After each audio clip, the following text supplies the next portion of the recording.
今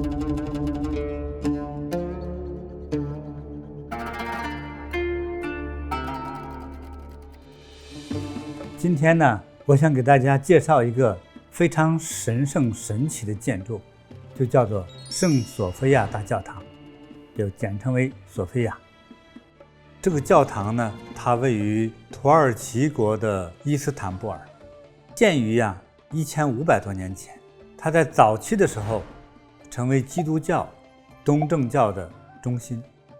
但到后来呢，又被另外一个这个宗教所取代，那就是伊斯兰教，又成为了伊斯兰教的清真寺教堂。这是个非常神奇、雄伟、壮观、辉煌的一个大教堂。那么这样一个开阔的一个厅，就意味着它上面呢有一个非常开阔的一个顶子。这个大厅的直径就有31米长，在建筑学之中是难上加难，因为这个31米过程之中没有一根柱子。对于大型的建筑来说，对于当今在世界各地已经不算什么了。但是这个索菲亚教堂呢，它是在1500年之前建成的，那个时候没有那个超强拉力的那个钢，也没有今天建造大楼用的就那个水泥。那么在这种情况下，就光这样一个厅的跨度就是叫巨为艰难，所以这个教堂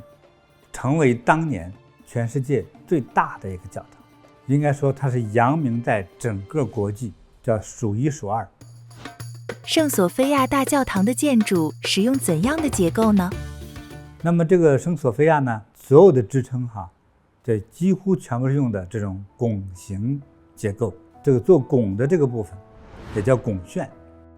拱券的部分反而是用零星的碎块的砖、石头等建材呢，就把它合理的圆弧形的结构。那它在整个建筑之中，它的所有的门窗的上旋的部分呢，就是拱形的门，上面是拱形的窗。那么它的好处是什么呢？就是增加了它整个这个门窗的大小跨度。我们再看非常远古时期的像这个希腊建筑，哪怕雄伟的大殿它两个大石柱就很窄，就好像通常1米多宽，就是它上头支撑的就是一段石头，如果再长之后，上面的压力它承受不了。但是如果你看，当它这个大门上面是拱形结构的时候，这个大门可以宽到2-3米宽，就是它这个门要开阔非常多，它有一定的空间感，就显得更大气更美。那么接下来呢，我和大家聊一聊这个大教堂的最神圣的那个建筑的地方，像一个锅上的大锅盖一样的那个叫穹顶。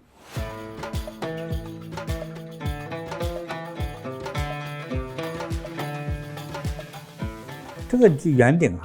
也真有点像这中国人蒸馒头那个现在不锈钢的锅上头那个大锅盖。那么现在这个拱形的盖子呢，它应该有一条一条的竖向的这个纹理，就像我们那个扇扇子，过去有一种树叶的扇子叫蒲扇，它一长出来那个树自动的像一个扇子，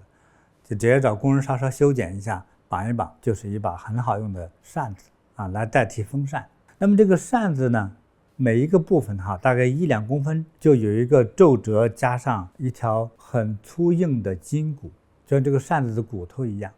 后来中国人做那个折叠的扇子的时候呢，就用竹片给每一个扇子的指的那个部分里面穿上一根很牢固的结实的并且有弹性的竹子做的筋骨。那么这样的筋骨就好像是肋骨，就像我们这个身体，我们的这个胸部有24根肋骨。那么用这个肋骨这个硬的这个结构支撑着我们这个胸部的身体，要不然如果外面没有这个骨头来支撑的话，我们身体就软了。所以呢，它这个穹顶上的筋骨的部分大约就是有这样的象征于自然界的东西，所以他就用这个很好的这个水泥结构加上砖瓦之后，把它变成一条一条的长条，一共40根。这个筋肋骨是一个非常强壮的建筑结构，它是彼此支撑着，它支撑着旁边的屋顶的其他结构部分。我相信大家大约听懂了。所以它这个屋顶的厚度不是统一的一个厚度，是有薄厚薄厚这样的结合体，才使得这个这么大这么重的一个建筑的材料的这个屋顶能够承受得住，并且承受1000年之久。虽然中间换过2次，但是每一个也支撑好几百年，这是非常不容易的。圆球形的抵抗力有多大呢？在过去聪明智慧的罗马人，应该他们有科学家发现了这个圆能使得力量就变得很有强的支撑力。因为它用这个圆球形如果今天我手里拿一个篮球，有一个棍子顶过来，不管从哪个方向，那整个360度它在抵抗这个有一个方向的对它的挤压。那么有一个简单的实验，你买上几颗鸡蛋，通常找一个身体不是特别重的，尤其是女士，踩上去，踩到鸡蛋上，这个鸡蛋是不会爆裂。那么想想这是个什么原理呢？难道鸡蛋是被诅咒过了？没有，它没有这样的一种说法其实是一个圆形力学结构。就以这个道理，才有了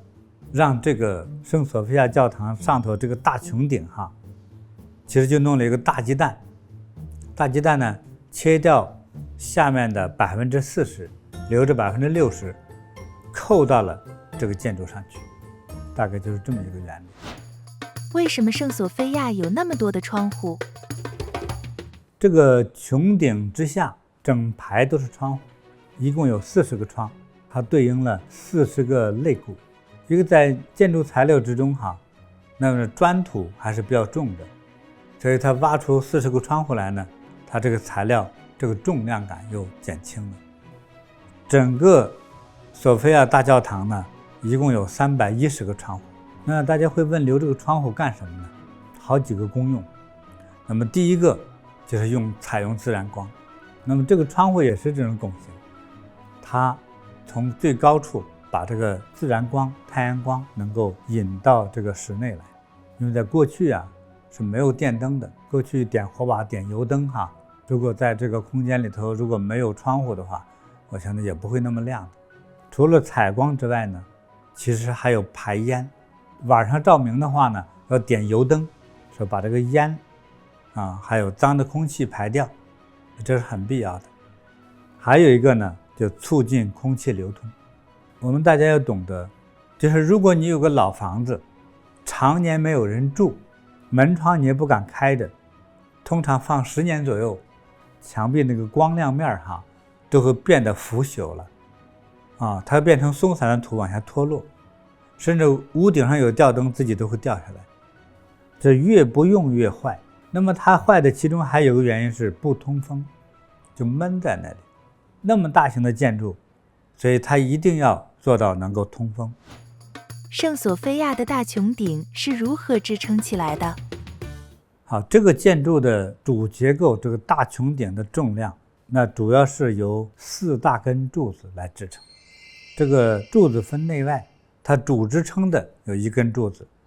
但是在它旁边紧挨着还有外侧的一个柱子，就看似1颗柱子，但其实有2颗柱子。那么1颗柱子主要来支撑这个巨大的穹顶，还有柱子本身的重量。那侧面像绑在一起的这个柱子呢，可以理解为叫副厅，它旁边厅也需要上头有穹顶，有建筑材料，所以旁边的柱子还支撑旁边的。那么这个2个柱子绑在一起，我想过它为什么这么做。比如说1颗柱子支撑10吨的一共4颗大柱子，但是穹顶知道是很重的，那它需要更牢固的支撑。那么用2颗柱子如果绑在一起了，也就是如果1颗柱子支撑10吨的话，2颗柱子是不是就支撑20吨呢？我的哲学上的理解说，这个时候的2颗柱子是1加1大于2，也就是说它们的支撑能力是大于20吨的。所以这样的一种结合体也凸显了古罗马人的智慧。还有呢，这个柱子靠内侧的柱子，就是围绕着穹顶下面直接支撑的这个柱子呢，它的颜色是红色的。这个红色的柱子，这个石材呢，来自于古埃及的叫斑岩石啊，看似红色的，它叫做斑岩石的这种石材来雕刻成的柱子。那么这种石头据考证说，其实是一种非常悠久的老化的火山石，它能量很强。那么它的经过上千年的这个支撑，它这个柱子的内外还是非常的坚固。如果稍稍一擦，外面透着红色的光亮。他们选这个柱子，我觉得第一个是先选它材质的这个牢固性、抗氧化性抗这个压力，都非常强的。所以我刚才也在想，说为什么不选择花岗岩呢？难道花岗岩太脆了吗？他为什么会选这样的石头呢？所以我想他考虑到的更多，就不光是它的硬度，要有一点点柔韧度。通常石头是没有柔韧度的。那么这个红色的石头还与什么来呼应呢？与在那个时期罗马帝王所穿的那个皇帝的那个大袍子，就是正好是紫色的。那么这个柱子呢是深红色的，正好对应这个罗马皇权的尊贵。你看这个很好玩哈。你再去理解深了，说他为什么用紫色，这个柱子为什么是红色呢？我觉得他们看到了火和太阳，也许他认为这个最高能量的这个统治者就应该像太阳的光芒，像火一样那么火热，那么充满着能量。好，它的柱子呢还用了大量的就是出自于希腊的绿色的火山石。表面上一看呢，这个柱子好像有很多碎块状的绿色的石头和玉一样的连接在一起的，就很像一个人造石头。其实不是，是火山石。除了柱子之外，它更多的建筑材料就是垒墙的部分它是特殊的一种建筑结构，它是铺一层砖再铺一层石头。这不得不说一说他们在这个建筑材料之中其中还有一种就是古罗马人发明的罗马混凝土。就听说呢，就是里头有几种材料，因为当地它是一个火山比较多的这么一个地区，这个地方地处在这个地中海附近，它用这个火山灰加上呢这个石灰，就是中国人所说的白灰，还有沙子，和泥巴都要用水嘛来进行搅拌，才使这些建筑材料呢就变成像泥浆似的，来把这个石头和砖呢连接在一起，就很奇特世界各地如果人们垒墙，如果它的材料是石头的话，通常就是石头就是石头，或者砖头就是砖头，它都是分开用的。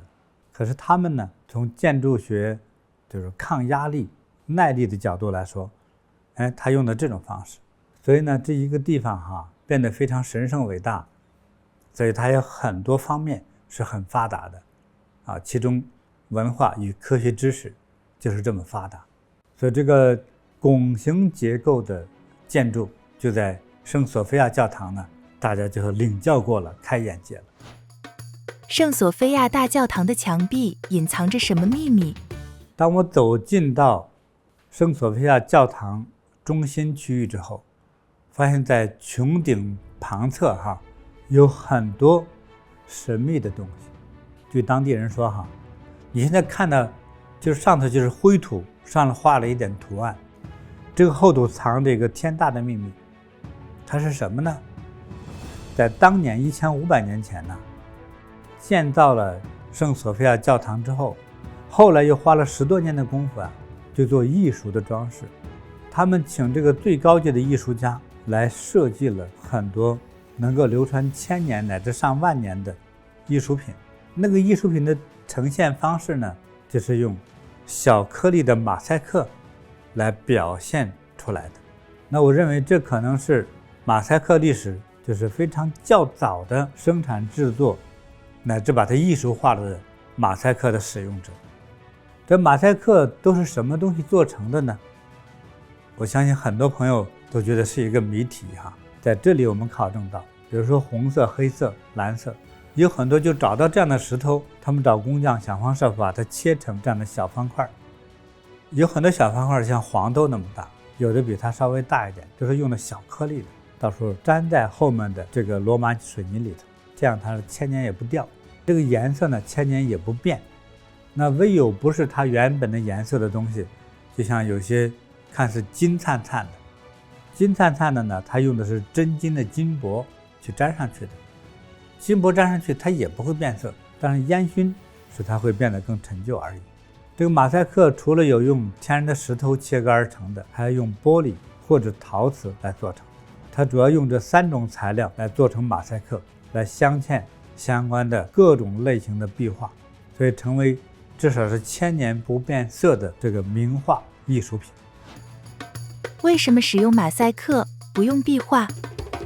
他干嘛费这么大的力气非得用马赛克呢？那我也听说过欧洲的古人有请知名画家在墙壁上画画就完了吗？那我想哈，在这个靠近海的这个地区啊，很多油画也好，或者在墙壁上绘画也好，等这个油画它本身受到侵蚀啊，这个脱色也好，或者这个布料呢变腐朽啊，它保持不了那么久。但如果把它画在土的墙壁上去，保存不了几年就会坏掉了，所以它之后的保养要付出无数的心血，也不一定保得住。但是马赛克呢，如果把它粘上去，它只要不脱落，它是千年颜色都是光鲜的。大家看看那个图，就是神和2大君王，那你想用了多少个时间把这个小黄豆粒似的去镶嵌，就非常艳丽，这显得多神圣呢。但是在君士坦丁堡，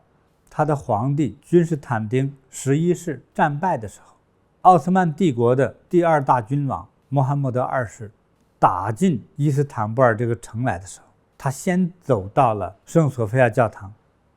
一睹芳容啊，就被震撼到了，就觉得天哪，怪不得罗马帝国当年那么辉煌，看圣索菲亚多么庄严、美丽、珍贵、雍容华贵、金碧辉煌，他像一个正常人一样去感动、去欣赏它，并且还要保护它。把这里的神仙请走吧，先把我的真主请进来，我把这里变成我们的教堂。但是伊斯兰教有个规定，就他们的教堂里头就不能有人的脸或者动物的脸和眼睛，也有这个说法，确实有这个说法。穆罕默德2世呢，这位君王呢，就请人用泥土、泥浆之类的，就把这些金碧辉煌的马赛克的画全部给覆盖住了，但是不破坏。这也是一个难得的君王，是一个真正高贵的君王。很多的战争狂人就借物泄愤，也烧皇城啊、烧皇宫啊、烧知名的建筑啊、砸花瓶啊，这个太常见了。在近几十年，大家开始文明开放了，人们心中呢早已经超越了宗教的束缚、国界的束缚，就开始呢清理上面覆盖的泥土。那有些部分被清理出来露出了这个马赛克美丽的芳容。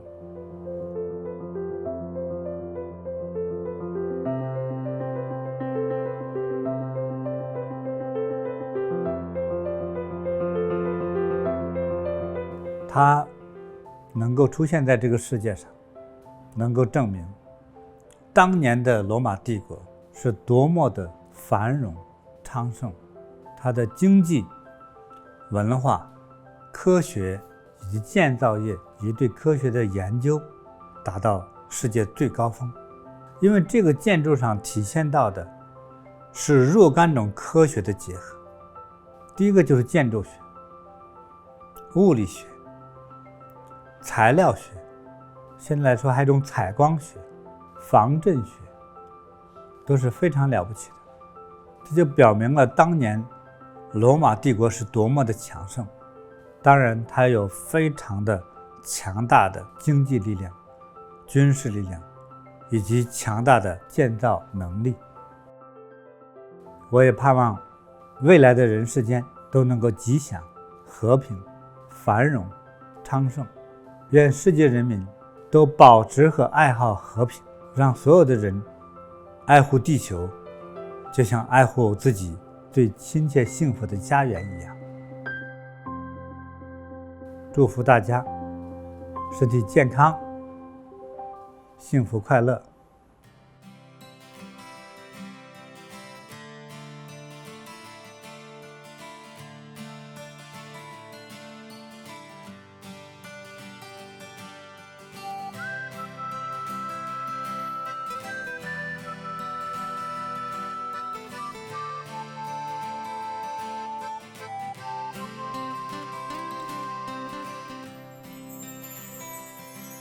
在茫茫人海之中，让我与您相遇。小小的红点里，人生就此欢喜。我快乐了，我健康了，我幸福了，我美丽了。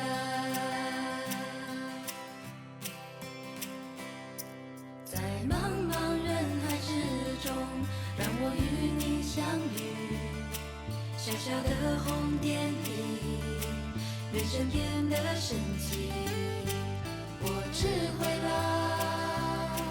我宽容了，我慈悲了，我自在了。因为有了你，生命变得更坚定，不忧忧无虑。因为有了你，日子不再有苦